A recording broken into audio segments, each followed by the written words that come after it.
Isang engineer naman mula sa malaking angka ng Maguindanao patay sa pamamaril sa Cotabato City. Detalye ng balita mula kay Jundi Makutak, Aris 19. Assalamualaikum, Brother June. Alaikum assalam, Kayang Angel. Isa na namang pamamaril patay ang naganap sa Cotabato City bago mag-alas 6 kagabi.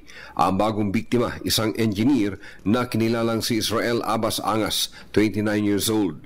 Naganap ang insidente habang minamaneho ni Engineer Angas ang kulay puting SUV nito sa bahaging kanto ng Nayon Sharif sa barangay RH3. Ayon sa initial investigation ng Police Station 1, riding in tandem ang tumira na mabilis na tumakas gamit ng single motorcycle.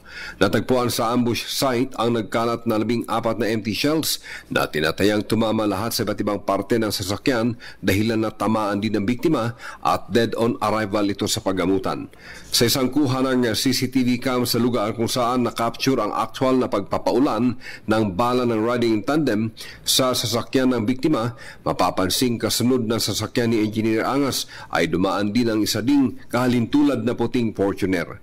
Dito na lumabas ang palaisipan na marahil ay biktima ng mistaken identity ang batang engineer.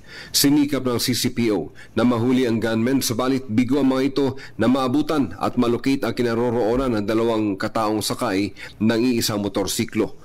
Agara namang nagsagawa ng foot patrol operation ang MBLT-5 Philippine Marines na nakadestino sa Cotabato City.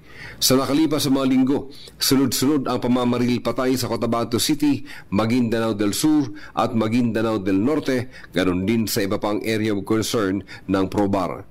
Kamakalawa bisita ng PROBAR si PNP Chief Police General Romel Marbil dito sa Parang Maguindanao del Norte at pinakinggan nito ang reports ng bawat units kaugnay sa pamamayagpag ng mga gunmen sa Cotabato City at sa probinsya ng Magsur, Magnorte, ganoon din ng Cotabato Province sa panahong umiiral ang Comelec gun ban. Mula sa Central Mindanao, RH19, Jundi Makutak, DZRH, una sa Pilipinas, una sa Pilipino. Daghang salamat, June. Sukran.